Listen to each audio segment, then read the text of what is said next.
अस्सलाम वालेकुम दोस्तों। तो हम मेला गए थे घूमने, और क्यों गए, कैसे गए, कहाँ गए, सब कुछ बताने वाली हूँ। तो व्लॉग देखिए।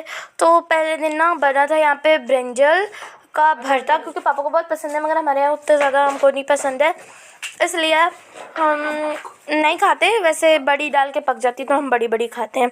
उसके बाद मैं लेकर आई ब्रोकली। तो इसकी रेसिपी मैं आपको बताती हूँ। तो इसको चिकन के जैसा बनाना होता है और इसको स्टीम देना पड़ता है। इसको गोभी के जैसे नहीं बनाना होता, इसको स्टीम देना होता है। इस तरह से इसे स्टीम देना है 25 to 30 मिनट्स के लिए, ताकि ये गल जाए और ये सॉफ्ट हो जाए, क्योंकि इसका जो बनाने का वे है वो बहुत ही ज़्यादा डिफरेंट है और ये काफ़ी ज़्यादा टेस्टी बनता है। ये बिल्कुल खट्टे खट्टे से और बहुत ही मज़ेदार बनते हैं। उतने खट्टे नहीं होते, बट हल्का बहुत टेस्टी लगता है। आपके भी बच्चों को बहुत पसंद आएगा, एक बार ट्राई ज़रूर करना। उसके बाद आपको 2 से 3 मतलब अगर आप 2 ऑनियंस यूज़ कर रहे हो तो 1 टमाटर यूज़ करना है। तो यहाँ पे मम्मा ने 3 टमाटर निकाल दिया था, फिर मैंने बाद में आके उनको बोली कि यहाँ पे 1 टमाटर लगेगा। तो 3 प्याज हमने लिया था तो 2 टमाटर लगे। उसके बाद लहसुन कटी हुई लेने हैं, फिर तेल में ज़ीरा और लहसुन डाल के अच्छे से उन्हें भूनना है। जब वो गोल्डन हो जाए तो प्याज डाल देना। जब प्याज गोल्डन हो जाए तो उसमें टमाटर, अदरक, जिंजर और गार्लिक का पेस्ट आपने डाल देना है और इसे अच्छी तरीके से भूनना है। फिर मसाले डाल के और वो टमाटर जो हमने 1 टमाटर डाल देना और 1 टमाटर को पीस के डालना है। तो इससे क्या है वो टेस्टी बनेगा। उसके बाद ये स्टीम वाले जो है ब्रोकली, इनको आपको उसमें डाल देना है, थोड़ा पकाना है, थोड़ा पानी डाल के पकाना है।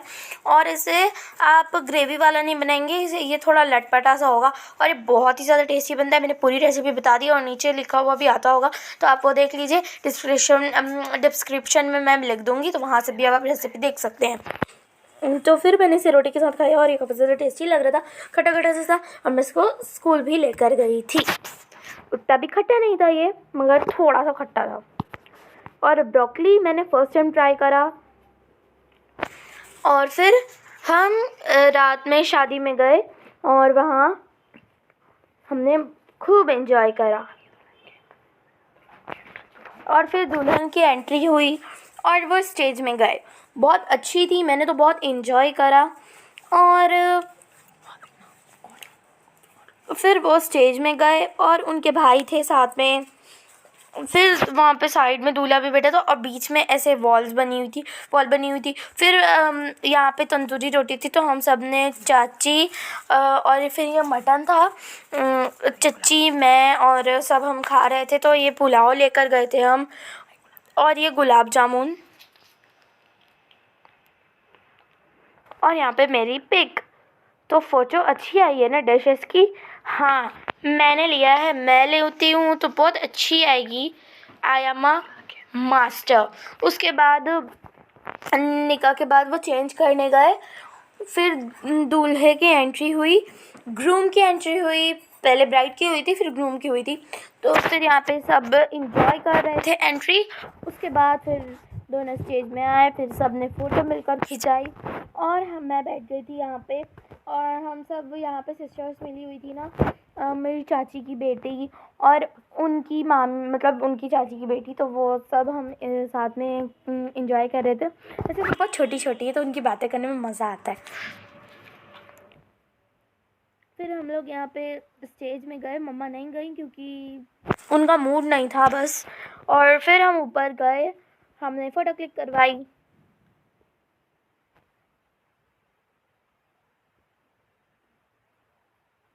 फिर हमने फ़ोटो क्लिक करवा के वापस आने का सोचा। हाँ, वापस ही आएंगे ना, वहाँ थोड़ी रुकेंगे।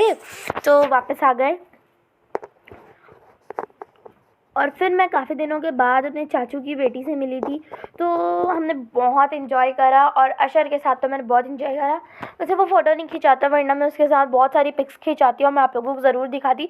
उसकी शरारतें, ओए होए होए, बहुत शरारतें करता है वो। उसकी ना शरारतें भी क्यूट लगती है।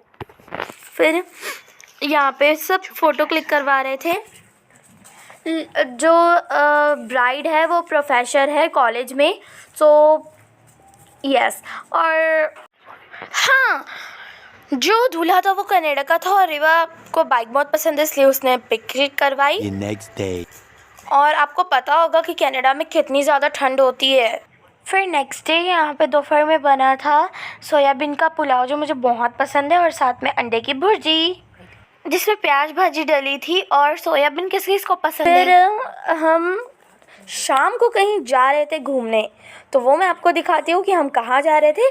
और ये था मेरा आउटफिट। तो हाँ, हम मेले गए, तो आप लोगों को फुल व्लॉग मिल जाएगा कि हमने कितनी मस्ती करी, क्या करे। तो फिर यहाँ पे बहुत ही ज़्यादा ट्रैफिक था, रश हो रहा था, क्योंकि जितने भी लोग थे वो सारे ही मेले जा रहे थे। मेले में इतनी भीड़ थी, इतनी भीड़ थी। अब वो ऐसे वैसे वाला मेला नहीं था, गांव वाला। मैं फर्स्ट टाइम मेला गई थी, क्योंकि यहाँ पे तो मतलब लगता है, बट हम जा नहीं पाते, क्योंकि मुझे लगता है कि यार यहाँ पे वियर्ड होगा थोड़ा। फिर यहाँ पे ना रश था। हाँ, फिर हम चले ही गए निकल के। और बस ये ऐसा वैसा मेला नहीं था, ये व्यापार विहार का मेला था। यहाँ पे हमारे यहाँ के अलग अलग लोग, जो शॉप्स होती हैं, वो अपनी शॉप्स का सामान लेकर वहाँ आते हैं, वहाँ अपनी शॉप्स लगाते हैं। स्टार्टिंग में इतना रश और इतनी भीड़ थी कि बस हम स्टार्टिंग में ही थक गए। और फिर जब हम आगे गए तो वहाँ पे झूले थे, और झूले देख के बहुत डर लग रहा था कि अगर हम गिर गए तो। फिर हम तो अंदर गए नहीं थे, अभी तो हम गेट में भी नहीं पहुँचे थे। 2 गेट थे वहाँ पे, एक पहले वाला, उसके बाद जो मेले के अंदर एंट्री करने वाला था वो मेला अलग था। तो यहाँ पे रास्ता था यहाँ पे, और यहाँ पे सारी चीज़ें थी, टैटूज़ थे, मेहंदी थी, और बहुत सारी चीज़ें थी। यहाँ पे अंदर भी बहुत सारी चीज़ें थी। तो झूला देख देख के मुझे तो दूर से ही डर लग रहा था। वैसे हमने कोई भी झूले की राइड नहीं ली, क्योंकि डर लग रहा था, और बस नहीं जा सकते, रिस्क नहीं लेना है, जान की तो कभी नहीं, क्योंकि अगर मैं गिर जाती तो। प्लस उसमें कुछ बेल्ट भी नहीं थी, और साइड से वो खुला हुआ था। मम्मी को तो जाना नहीं था। और यही झूले की मैं बात कर रही हूँ। और ये ना काफ़ी अच्छी तरीके से डेकोरेट हुआ हुआ था। ये तो मैं हमेशा सीरियल्स में देखती थी, बट आज मैंने रियल में देख लिया। पापा ने भी बोल दिया मैं नहीं जाऊँगा, वो तो हमको बैठाने ही वाले थे, बट मैंने भी मना कर दिया। और यहाँ पे इतना रश था, इतना रश था। यहाँ पे की चेन्स थी, बॉल हैंगिंग थे, ईयर रिंग्स थे, ब्रेसलेट्स थी, और बहुत सारी न्यू न्यू चीज़ें थी। तो मैंने यहाँ से एक लॉकेट लिया, और मम्मा से बातें करे जा रही थी, और मम्मा मेरी वीडियो बना रही थी, मुझे पता भी नहीं चला। हम सब साथ में थे। पापा ने मम्मा का फ़ोन मम्मा को दे दिया, और बोला कि एक फ़ोन तुम दोनों रखो और साथ में चलो। और पापा रिबा पीछे पीछे आ रहे थे, और हम हाथ पकड़े हुए थे, क्योंकि आपने अक्सर स्टोरी में सुना होगा कि मेरी मेले में बिछड़ी हुई बहन है, ये इसका मेले में बिछड़ा हुआ भाई है, तो बिछड़ ना जाए। वैसे नहीं हुए थे, क्योंकि जब हम ट्विस्टर खा रहे थे ना, पोटैटो ट्विस्टर, तब हम अलग अलग थे। यहाँ पे शॉल थे और ड्रेसेस थी, क्योंकि ये कश्मीर की है, और यहाँ पे अलग अलग जगह से लोग आते हैं और मेले लगाते हैं। फिर ये ईयर रिंग्स थी, और मैंने उस टाइम पे नहीं लिया, क्योंकि हमको अभी आगे भी जाना था, और अभी आगे अगर कुछ चीज़ पसंद आ जाती और मैं यहीं पे सब कुछ ले लेती, तो आगे पापा कुछ नहीं दिलाते। और फिर रिबा ने एक गन भी ली थी। तो अगर मैं यहाँ पे भी नहीं ली, तो मैं यहाँ हमारे घर के पास शॉप्स है, तो मैं वहाँ जाके ले सकती हूँ, क्योंकि ये सब हमारे यहाँ की कुछ शॉप्स जो हैं वो बाहर से आई हुई हैं। मुझे स्वेटर्स तो उतने अच्छे नहीं लगे, बट जूतियाँ बहुत क्यूट थी, प्यारी थी। और मुझे नहीं पता कि ये क्या है, बस इतना पता है कि इसे गले में पहनते हैं, नीचे में तो ये हार थे। और बस मिलेंगे नेक्स्ट व्लॉग में, तब तक के लिए अल्लाह हाफ़िज़, अस्सलाम वालेकुम। ख्याल रखिए, नेक्स्ट व्लॉग में बहुत ही यूनिक